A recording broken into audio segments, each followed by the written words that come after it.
The Stoics taught one eternal truth: pain multiplies when we resist reality. You cannot control who stays. You cannot control who leaves. You cannot make someone love you, respect you, or see your worth, no matter how much you try.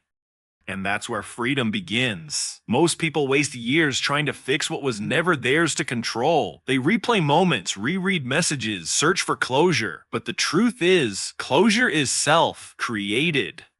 The Stoics understood that the moment you stop fighting what is, you stop suffering. Marcus Aurelius wrote, "You have power over your mind, not outside events. Realize this, and you will find strength." So stop clinging to the illusion of control. Accept reality with stillness, not resistance. Acceptance doesn't mean you approve of what happened. It means you choose to move forward without resentment.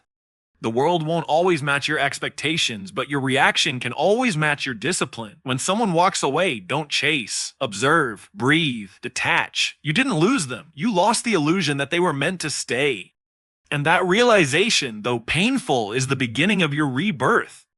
Your emotions are powerful, but only if you control them. A Stoic feels pain, loss, and longing like everyone else, but they refuse to let these emotions rule their life. Seneca said, "We suffer more in imagination than in reality." And it's true, most of our pain comes not from the event itself, but from how we dwell on it. When you're hurt, your mind replays every detail, every word. But the Stoic response is simple. Watch the emotion, don't become it. Observe your pain as if you were standing outside it. See it for what it is. Temporary energy. You can cry, but don't collapse.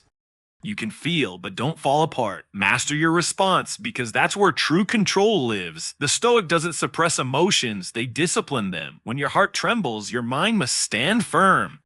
When your emotions scream, your soul must whisper peace. Silence heals. Detachment isn't cruelty, it's wisdom. When you distance yourself, you gain perspective. Stop stalking their profile. Stop checking who they're with. Every time you do, you feed the wound.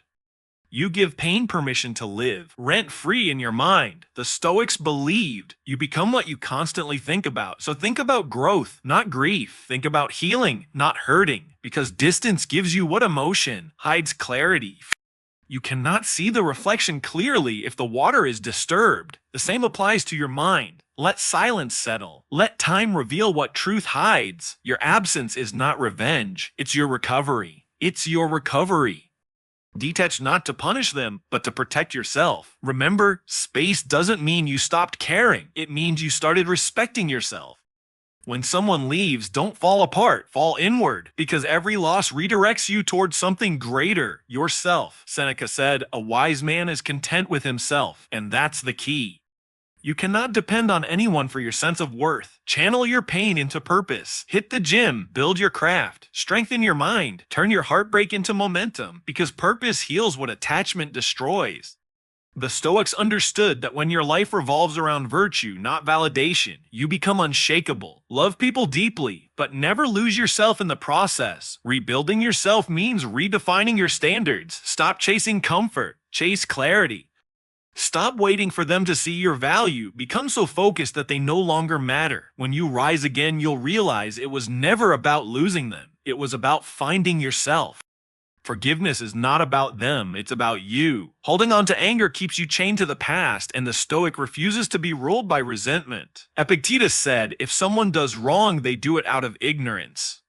So why carry poison in your heart for someone who no longer deserves your energy? Forgive them, not because they deserve it, but because you deserve peace. Forgiveness doesn't mean reconciliation, it means release.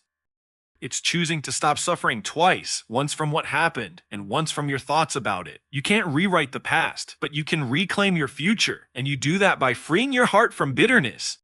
Because forgiveness isn't a sign of weakness, it's the highest form of strength. Emotional detachment doesn't mean you stop feeling, it means you stop depending. The Stoic knows that peace is internal, not external. Love them, miss them, but don't let their absence define your presence. You are still here. Still breathing, still capable of greatness, detached from people, but attached deeply to principles, discipline, peace, gratitude, and virtue, because those are eternal. When you let go, you don't lose, you liberate. You detach not because you stopped caring, but because you started understanding. Understand that life moves forward. Understand that peace is not found in clinging, but in releasing. And once you master that, no one can shake your inner world again.